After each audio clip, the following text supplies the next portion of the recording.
Pemirsa, terima kasih Anda masih bersama kami di Tafsir Al-Misbah Spesial 1 Muharram atau Tahun Baru Islam.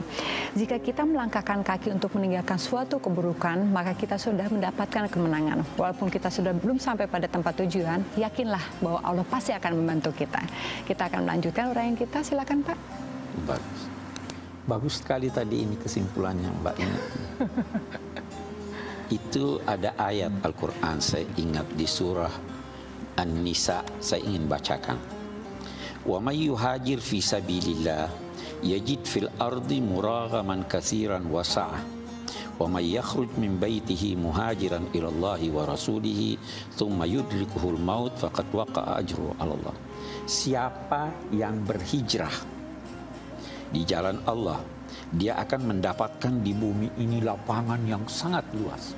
Kalau Anda miskin, pindah ke tempat lain. Anda akan mendapatkan lapangan yang sangat luas. Wa may yakhruj min baitihi muhajiran ilallahi wa rasuli.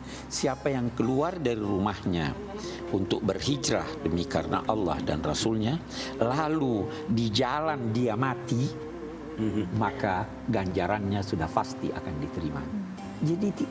Jadi hijrah itu sebenarnya salah satu nilai yang terdapat di dalamnya menanamkan optimisme pada Anda. Jangan pernah putus asa. Nah, wajar kan hijrah dijadikan, wah kita sekarang ini orang berkata, waduh sekarang ini krisis, sekarang ini sulit. Jangan pernah putus asa.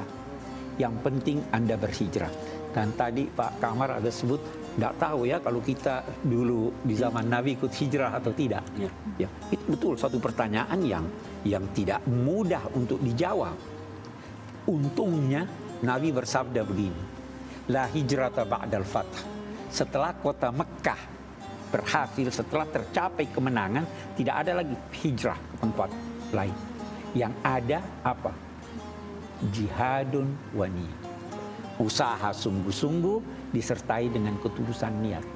Jadi kita tidak perlu tinggalkan anak istri. Iya. Gini, Bapak Pres, saya tangkap dari sekian peringatan Hari Besar Islam, hijrah ini punya kekhususan. Ini peristiwa historis. Disaksikan, bisa ditelusuri oleh sejarawan dan orang banyak. Kalau misalnya peristiwa Rasulullah menerima wahyu, itu kan dialami sendiri. Dan orang lain tidak tahu, kita meyakini. Atau peristiwa Isra Mi'raj, itu kan peristiwa rohani yang Nabi sendiri menjalankan.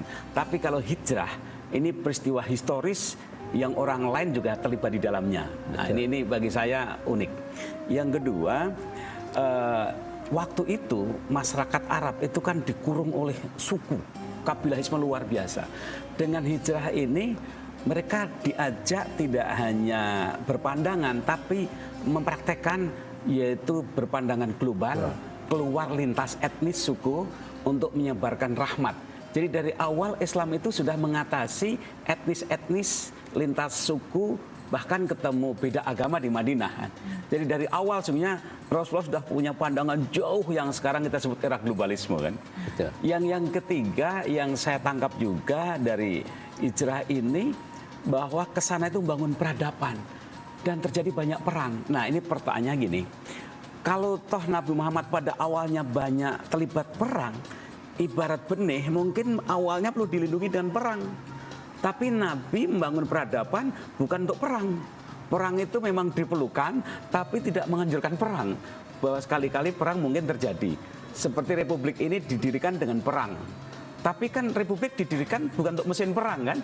Nah ini yang barangkali perlu dicernakkan, bahwa kalau Nabi perang tidak berarti kemudian kita harus ikut perang. Ya. Tapi ada saat-saat tertentu memang kita dipaksa perang. Ya. Bagus. Ada beberapa hal dari apa yang dikemukakan Pak Kamar yang perlu kita garis bawahi bersama.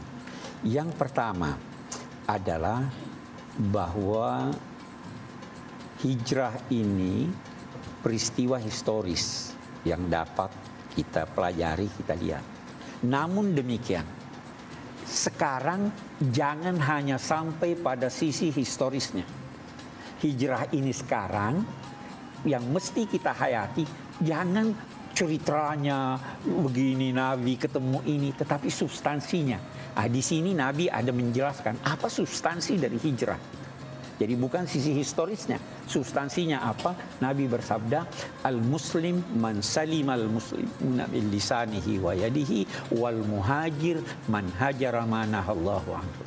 Muslim itu adalah orang yang memberikan keselamatan kepada orang lain, selamat orang lain dari gangguan lidahnya dan kekuasaannya, tangannya.